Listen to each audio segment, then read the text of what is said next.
Graça e paz, irmãos amados, moçada abençoada, como é que está aí? Todos bem?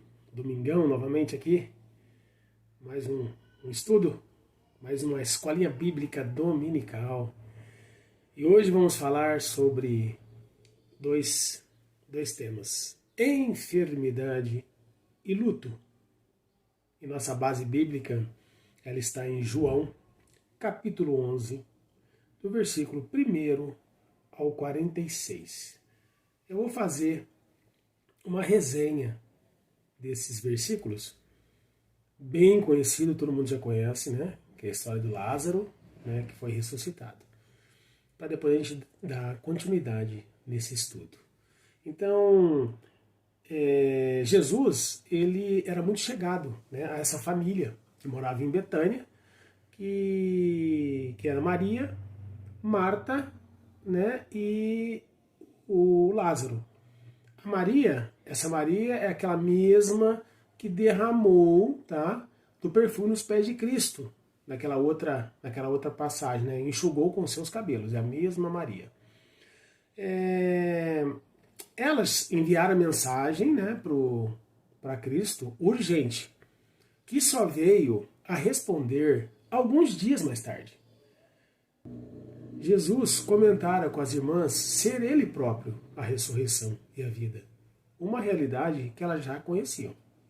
O mestre, profundamente comovido com a dor das irmãs, ordenou que o túmulo de Lázaro fosse aberto. Feito isso, chama Lázaro para fora. O morto com vida restaurada deixa a sepultura. No entanto, até mesmo esse sinal glorioso dividiu em dois grupos.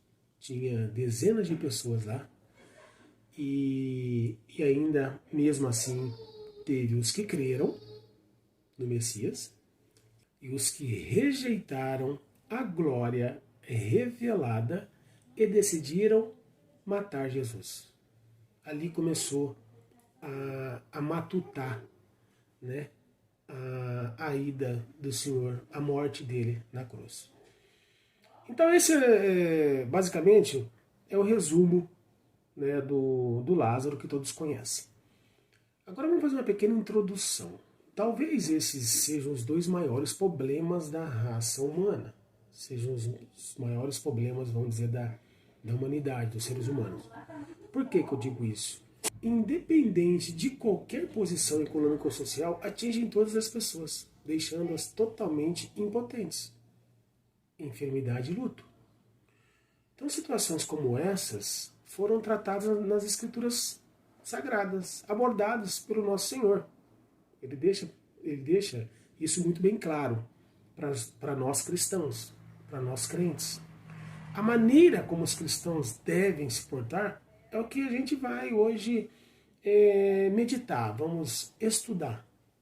E que Deus nos ajude e nos dê uma lição, mostre, né, confirme nossos corações, testifique. Vamos começar com a enfermidade? Então, duas perguntas são feitas no círculo evangélico. Qual que é a primeira pergunta? A doença é consequência do pecado? E a outra perguntinha, por que o crente, o cristão fiel, ele fica doente? Aí, respondendo essas duas perguntas, a gente tem que ver a resposta onde? Na palavra, na Bíblia. Vamos ver a resposta refletindo em duas personagens marcantes, uma do Velho Testamento e a outra do Novo Testamento. A do Velho Testamento seria Jó, e a do Novo Testamento, Paulo. Vamos começar com a enfermidade de Jó. Vamos ler, acompanhe comigo aí. Jó, capítulo 2, de 7 a 8. Aí Satanás saiu da presença do Senhor e fez com que o corpo de Jó ficasse coberto de feridas horríveis, desde as solas dos pés até o alto da cabeça. Jó sentou-se num monte de cinza e pegou um caco para se coçar. O que a Bíblia relata aqui? Que esses tumores atingiram todo o corpo de Jó. Há quem entenda que doença na vida do crente é sinal de pecado. Mas vamos ver o que Tiago fala para a gente, no capítulo 5, versículo 15, em relação a isso. Essa oração feita com fé salvará a pessoa doente. O Senhor lhe dará saúde e perdoará os pecados que tiver cometido. E a oração da fé salvará o enfermo, e o Senhor levantará, e se houver cometido pecados, ser-lhe-ão perdoados. O importante aqui, amados, é destacar o caráter de Jó. Acompanhem comigo Jó, capítulo 1:1. Na terra de Uz morava um homem chamado Jó. Ele era bom e honesto, temia a Deus e procurava não fazer nada que fosse errado. Discorrendo aí, vai no versículo 8.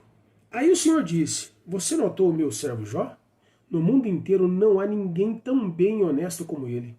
Ele me teme e procura não fazer nada que seja errado. Vamos agora no capítulo 2, versículo 3. No mundo inteiro não há ninguém tão bom e tão honesto como ele. Ele me teme e procura não fazer nada que seja errado. No entanto, você me convenceu e eu o deixei desgraçar Jó, embora não houvesse motivo para isso. Mesmo assim, ele continua firme e sincero, como sempre. Então, Jó, um homem íntegro e reto, temente a Deus, e que desviava do mal. É bom entender muito bem o que Tiago nos disse aqui, né? Porque ele não falou que toda doença é consequência do nosso pecado. Ele não fala isso aqui. E sim que, se houver cometido pecados, esses serão perdoados. Então essa experiência, a realidade que teve na vida do Jó, foi vivida por ele. Mas ele continuou firme com Deus. Deus permitiu que o diabo colocasse uma doença no corpo dele, mas depois Deus sarou Jó por inteiro.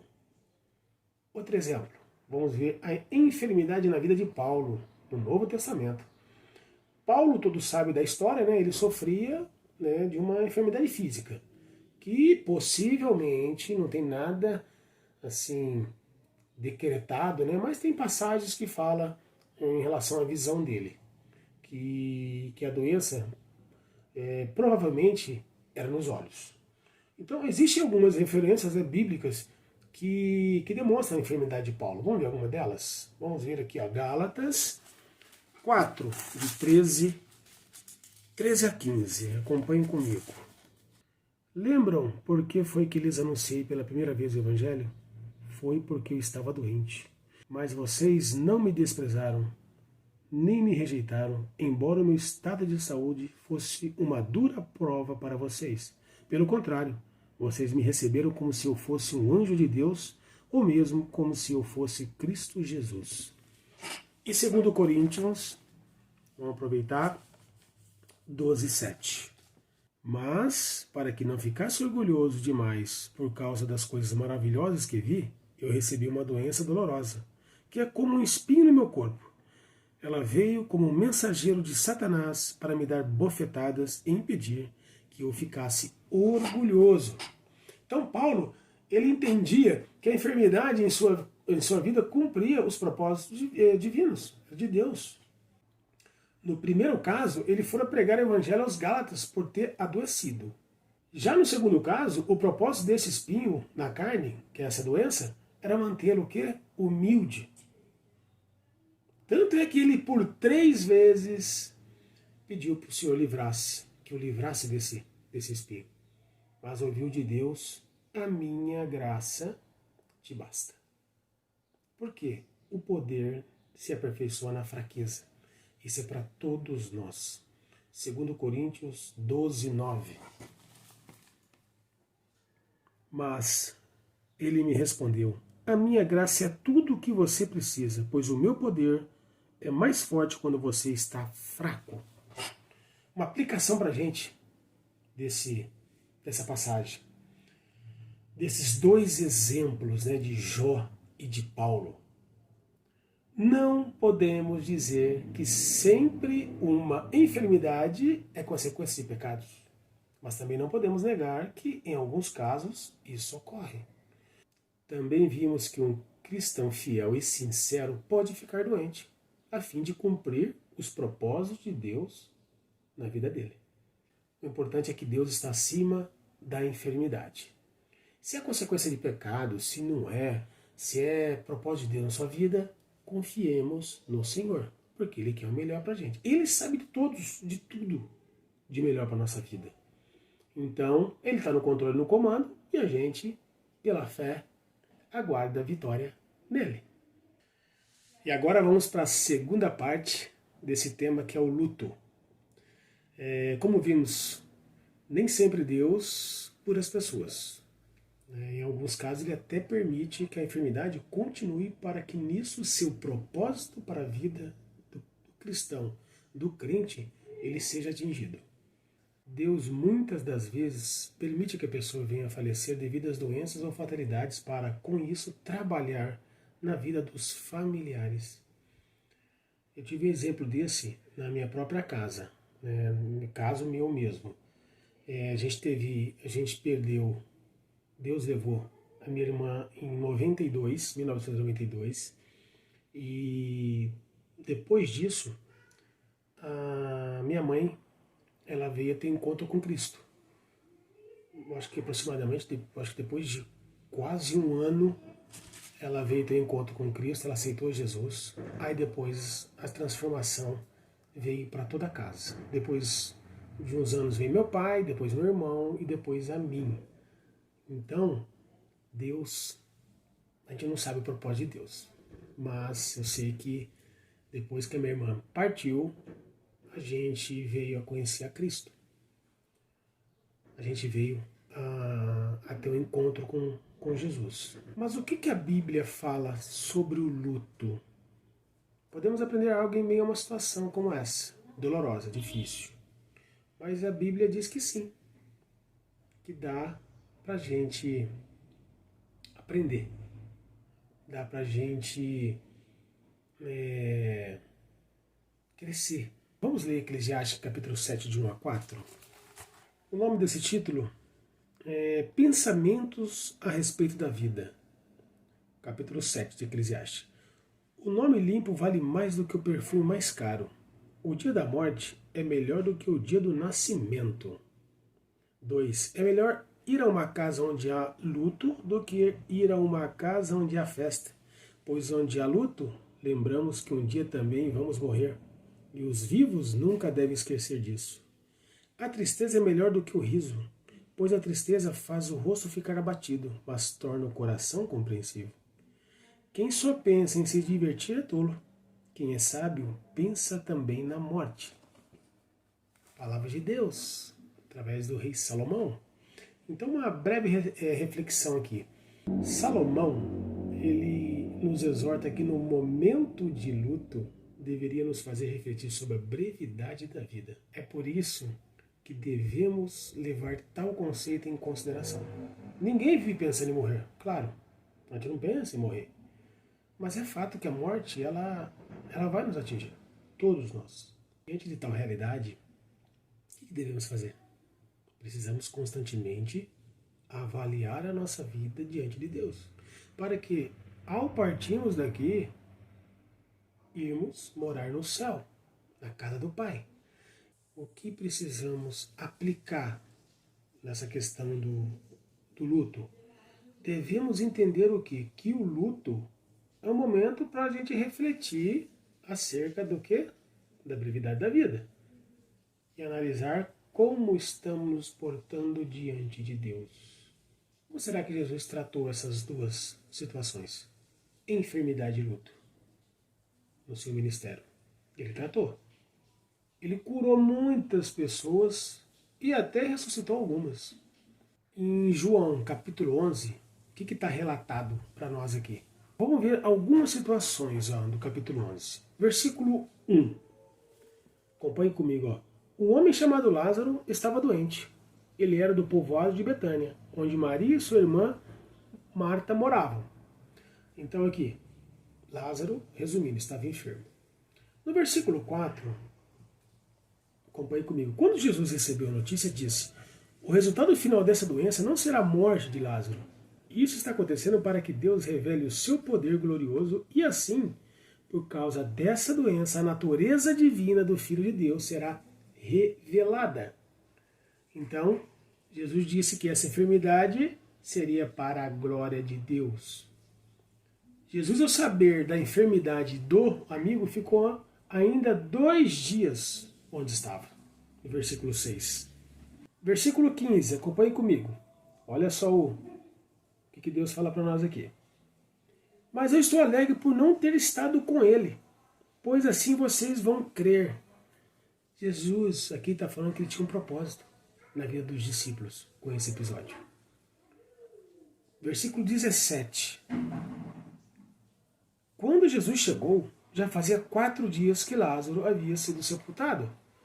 25. Olha que eu falo 25. Então Jesus afirmou: eu sou a ressurreição e a vida. Quem crê em mim, ainda que morra, viverá. Então, ele chamou a atenção das pessoas no que aqui? Para a vida eterna. Então, tudo tem um propósito. Depois no 33, acompanhe comigo, Jesus viu Maria chorando e viu as pessoas que estavam com ela chorando também. Então ficou muito comovido em ver a Maria chorar. E no versículo 35, Jesus chorou diante do sepulcro de Lázaro. O que a gente pode aplicar dessa passagem para a nossa vida? Jesus enfrentou o problema da enfermidade, compreendendo que existia um propósito divino maior do que as pessoas poderiam imaginar. Qual que é a ênfase aqui em João, no capítulo 11? É mostrar os sinais que indicam que Jesus é Deus e somente Deus pode interferir naquilo que para os homens é impossível, fazer a vida voltar ao corpo. Mas também vemos aqui o quê? Que Jesus, ele tinha emoções e se comoveu ao ver Maria chorar, ao ver o lugar onde seu amigo estava sepultado. Então, o que a gente pode refletir daqui, desses versículos? Nós temos 2 pontos aqui que a gente tem que levar em consideração. As atividades, elas fazem parte do propósito de Deus para a vida do ser humano. Isso é fato. Repreender pecados cometidos ou promover a glória de Deus. O luto deve ser uma oportunidade de testemunhar as pessoas sobre a vida eterna. Agora, como a gente pode ajudar os que sofrem? Como os cristãos podem ajudar?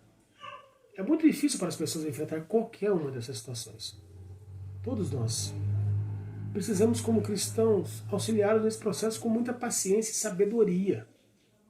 Exemplo, se for em visita, por exemplo, no hospital, o que a gente tem que fazer no hospital? Ser breve. Ter uma visita, vamos dizer, uma visita de qualidade. Porque a pessoa ali, o enfermo ali, ele está precisando de palavra, ele está precisando de sustento, ele está precisando de consolo.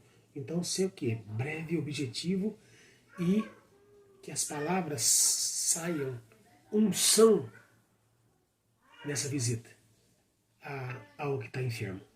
Então, um tempo de qualidade com ele. O hospital não é lugar de ficar puxando a orelha das pessoas, mas sim de demonstrar compaixão. Outro exemplo, funeral. Tem gente que vai a esse lugar somente para falar sobre o falecido. Às vezes falam mal, quando na verdade precisamos levar consolo aos que sofrem. Veja o exemplo de Jesus no episódio de Maria, de Marta e da morte de Lázaro. Olha o exemplo dele.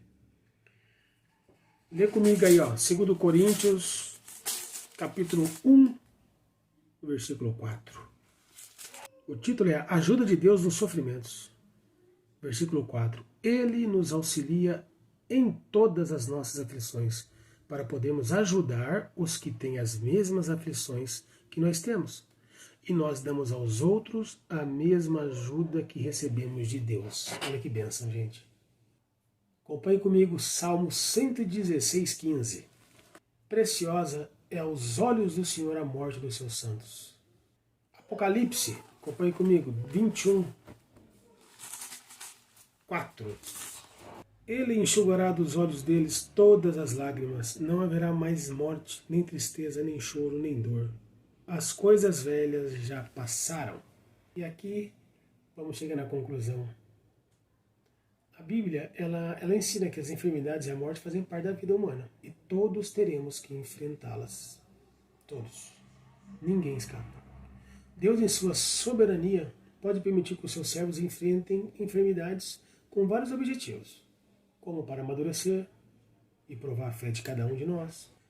Ao adoecermos, precisamos inicialmente sujeitar-nos à vontade soberana de Deus. O primeiro passo é orar a Deus. Não temos para onde ir, é orar, buscar, pedir a sua ação naquela situação.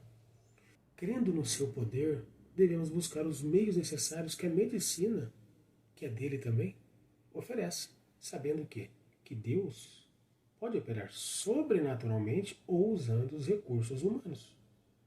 Se a enfermidade se tornar crônica, detalhe, é preciso aceitar, sabendo que Deus está agindo de alguma forma para o bem dos que o amam. E se sentirmos que aquela enfermidade vai nos levar à morte, aceitar com gratidão, agradecendo pela salvação e pela certeza de que na hora final Jesus Cristo nos transportará para o reino celestial, onde tudo será perfeito. Lembra que a eternidade vai acabar todos esses problemas nossos que a gente leva todos os dias, nossas lutas, nossas provações, nossos desafios, nossas aflições, tudo isso vai passar. Então, como diz Paulo, viver é Cristo e morrer é lucro. A gente precisa se confortar na palavra de Deus. Em um exame íntimo, numa intimidade com Ele, devemos confessar todos os nossos pecados a Ele, aguardando o cumprimento da sua vontade.